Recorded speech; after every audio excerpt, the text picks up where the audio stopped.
Okay, so the aim of the lesson is to transform everyday materials into art materials. So you're going to need to be really imaginative and collect together a wide range of household items that you can use to draw with.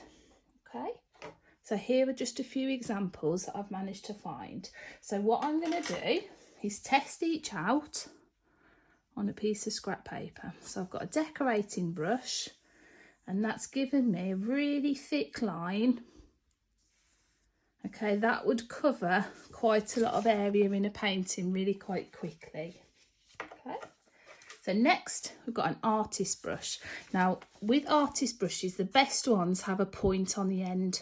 Okay, that's really important because it allows you to do quite a wide line and also quite small lines as well, so I'm putting less pressure on. So the more pressure you put on the brush, the wider the line will be. Okay, and if you hold your brush upright, you'll be able to get some really thin lines. Okay, next we've got a cotton bud. Okay, yes, we can make some interesting dots and patterns with this. We will also be able to draw lines as well.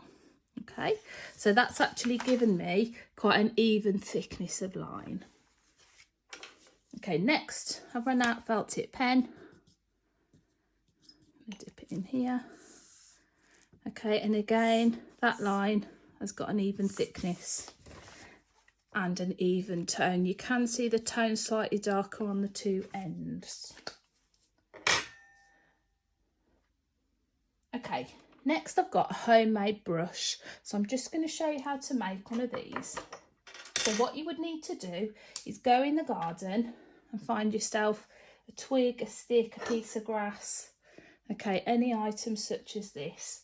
Then if you've got an old paintbrush or an old pencil or lollipop stick, you can basically tape that onto the end, okay, as if it was a real brush. Okay, I'm using red tape so that you can see it, but you can use any tape. Okay, that will allow you to get a little bit further away from the end. Okay, and this way we can get quite random markings that are going to help to give our work a lot more texture. Okay, it's quite interesting as well to let the ink fade away. Okay, so that you get lighter and darker tones. Okay, another thing we can try is a fork. Okay, so I'm not sure how this is going to work. Okay, oh, that's interesting. It's got 4 lines. Okay, so that would again be quite quick if you were going to do some grasses in a landscape or hair on a portrait. Okay, so what I suggest you do is collect together your utensils and have a practice. Now I've done this already. Okay, so here's some examples. So here I've used, okay, the thick ink, so a lot of coffee, not very much water, a medium tone, which was probably equal parts water and coffee, and then a lighter tone where I've mixed a lot more water in it. So try and mix up 3 different tones in your yogurt pots or in your bowls. Okay, and then you're going to have a go practicing all the different textures and marks you can make.